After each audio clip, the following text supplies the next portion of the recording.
To enter video games is to enter an industry rife with mystery and conspiracy. Why do I have so many games I've never played? Why do we pre-order PC games? What, are they gonna run out of serial codes? Why do developers release games with DLC on the disc already that we have to wait to have unlocked? And why can't I stop playing them? Why do we respond to games we find appalling by giving them free global advertising on every site ever? Why do we keep giving all-around unlikable figures in gaming culture, like Anita Sarkeesian, a podium by sending them death threats? Which makes me feel bad because I don't dislike her because she's a woman, I dislike her because she's misinformed and dishonest. Why is it that slow-burn classic video games are turned into high-octane action thrillers? Why does Nintendo hate fun? The list goes on. But for now, what's the deal with Nocturne? Nocturne is a third-person survival horror game released in 1999. Released seemingly at the perfect time, when the survival horror genre was in its golden age. So why didn't Nocturne stand the test of time? The truth is out there, and I'm gonna formulate a factually unsound, biased opinion, whether you like it or not. that was pretty good. I sounded strong, and I think people respond to that sort of thing. Shh. What was that?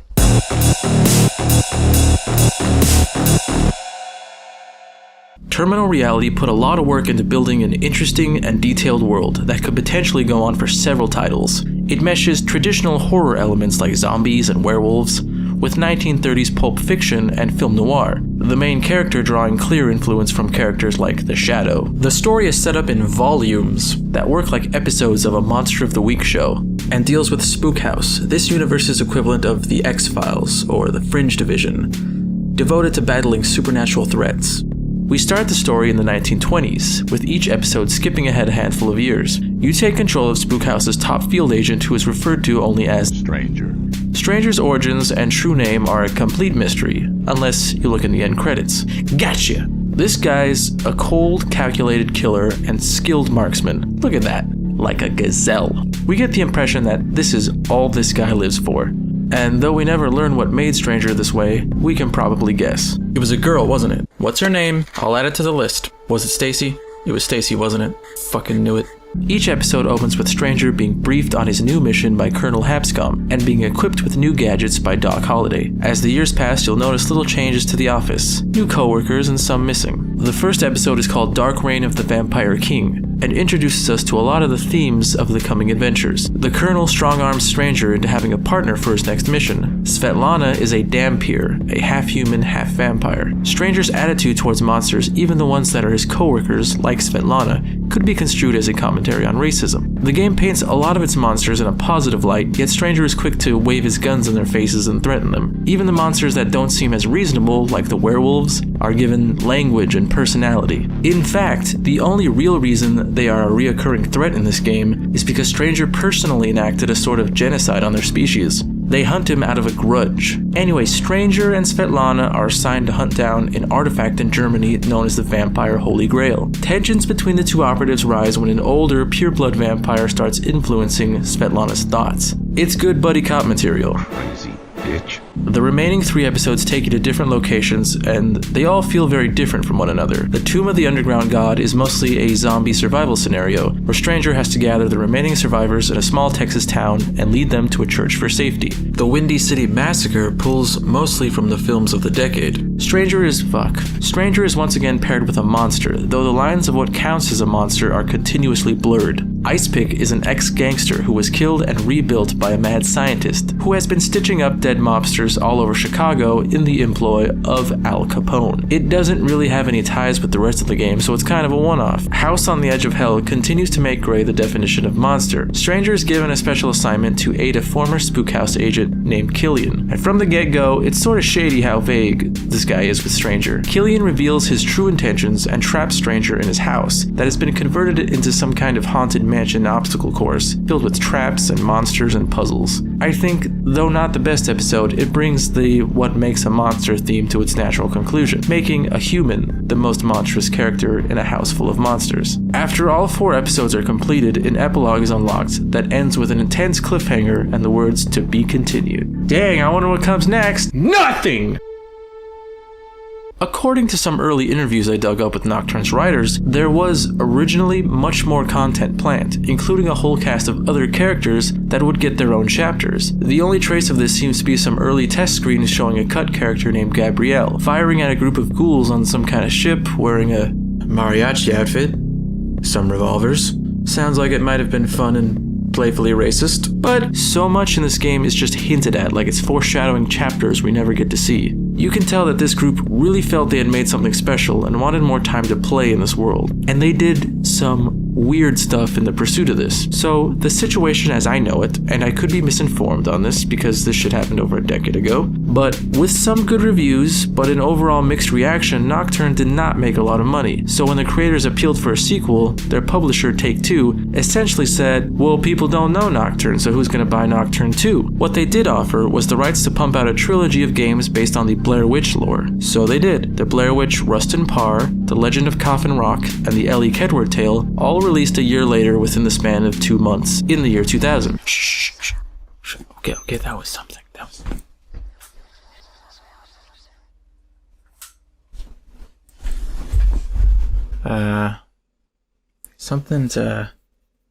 Anyway, all was not lost for the world of Nocturne because, despite having another franchise's name in the title, Terminal Reality used these games as a way of making these sort of backdoor spin-offs. How? By using the same engine that Nocturne was built with to make all 3 of them, and weaving Spook House and most of the Nocturne characters and lore into the plot. The main character in the first Blair Witch game is Doc Holliday, a side character in Nocturne. It's doubtful that these sold any better, but hey, they kept the dream alive, or at least on life support. So, a year later, Terminal Reality begins working on straight up Nocturne 2.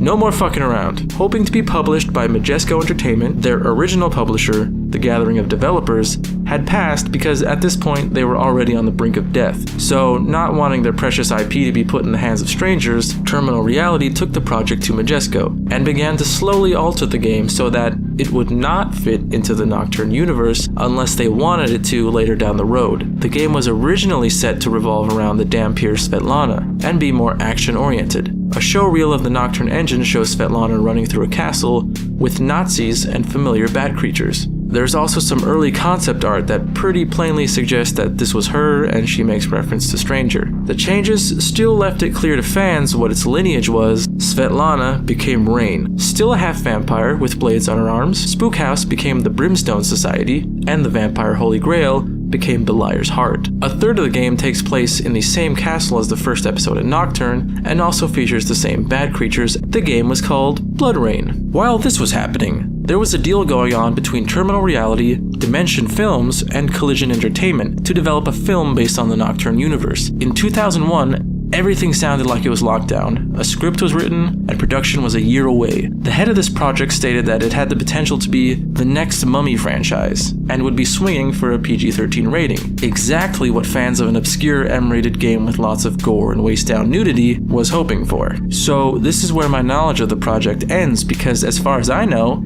it was passed between several hands and at one point announced as an hour-long TV series. Then it fell off the face of the earth, along with Collision's plans to make a film based on American McGee's Alice. As of now, Terminal Reality, after much denial, has closed its doors. The trademark for Nocturne is listed as abandoned. It's been 16 years, but I don't let go of things too easily.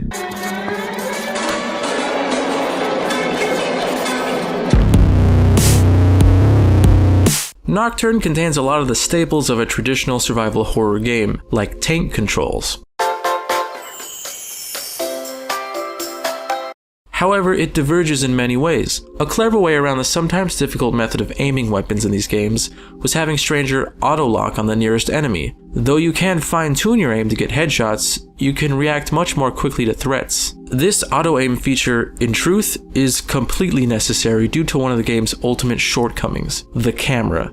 Giving a game a cinematic feeling is common practice and can absolutely be successful. Nocturne uses fixed camera angles that switch once you walk off screen. It's not so much a flaw with this setup as much as a flaw in its execution. It rarely anticipates when you need to see what's in front of you. It literally won't change until you've completely left the screen, making it easy for you to run off a cliff or run into a swarm of enemies. There's always stuff happening just off camera, and you're constantly shooting at enemies you can't see. The camera angles are nicely composed and cinematic, no doubt about that, but inconvenient and disorienting most of the time. I say this all up front because this will be one of the two biggest hurdles in this game. The second biggest force actively working against you is gravity. Yeah, unlike, say, a Silent Hill, where for the most part you're gonna be walking on the ground, barring some unintended circumstances. Nocturne has a lot of platforming. You're gonna be jumping across gaps and through pendulous blades, and it is the worst. Stranger cannot take a fall. I'd say at least 85% of my deaths resulted from falling damage. Standing still, you can awkwardly hop a short distance, or running, you can awkwardly leap and overshoot your landing. Most of the time, these deaths feel so cheap. Like, alright, you got me. Cool, thanks. Fucking... this is... You asshole. Dickhead, fuck! One more complaint, because I swear this game is good. Escort missions. Now, most people don't like these. Suddenly, you're made to babysit an NPC, you go from worrying about yourself to also worrying about an unpredictable AI burden. Nocturne is certainly not the best example of this. Maneuvering through buildings or tight spaces with a companion can be borderline catastrophic. Come on, guys! Guys! Alright, well, guys, needless to say, quick save and quick load are a must. The controls are sort of antiquated. By default, you move Stranger around with the directional keys, which feels gross. So I changed the mapping to your standard WASD. This may have made things feel even more strange because now the whole game is controlled with one hand. What do I do with this one? What's this one doing there? What's he doing there? He's just hanging out there. What Nocturne does get right is its horror elements. It's fun exploring dark and creepy areas, conserving ammo, and panicking when you have the wrong ammo type equipped. It's difficult, sometimes unfair, sometimes confusing, but mostly, it's difficult.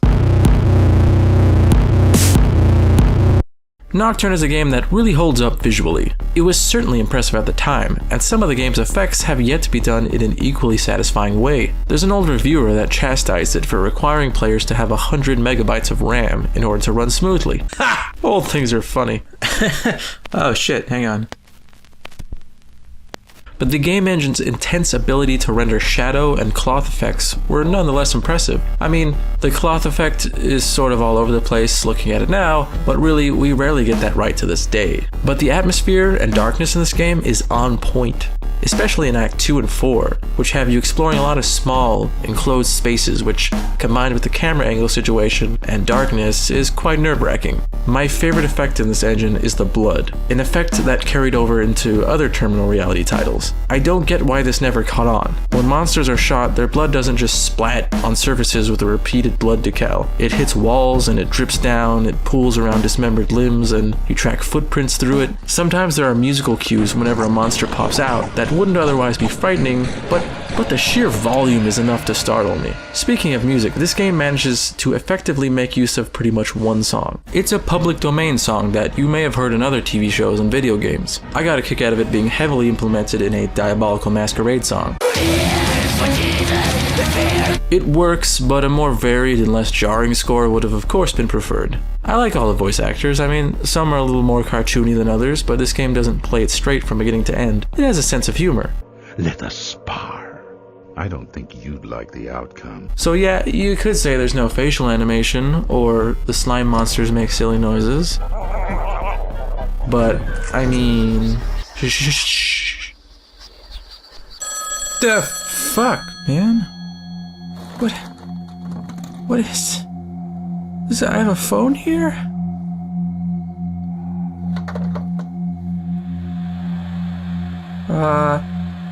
Ahoy? Okay. Alright, we're gonna leave this here for now. Nocturne is a fun taste of a discontinued universe. It's got cool style with some classic survival horror gameplay. It's also very difficult, but people are becoming more okay with gameplay that's high risk, high reward. But these are mine. These are all mine. You gotta get shown. You can't have any of these. This is a pretty long game. Each episode takes a few hours to get through, when combined with all the time you'll spend falling into holes and whatnot. Yeah, it has a lot of flaws, mostly because of its age, but also because it was so experimental. It tried a lot of new things and it created a neat mythology, and some people recognize that. But when you're throwing your hat into the rink with several Japanese survival horror titles, you're probably gonna get massively overshadowed. Back then, of course, Japan hasn't really been top dog of the video game market in a good while. They've chosen to subsist by doling out canon-muddling sequels to once-beloved titles. Now's our chance, guys. I don't even care if a sequel was made that was full of quick-time events and long-winded cutscenes. I just want to see this world again. I want to be a guy in a suit that shoots monsters. And try as I might, people get really mad when you try to do that. If you're a fan of old-school survival horror, you should experience this game. It's ahead of its time, it's frustrating, it's raw, it's inventive, and filled with memorable set pieces. It's a spooky good time. I give it 2 massive. Alright.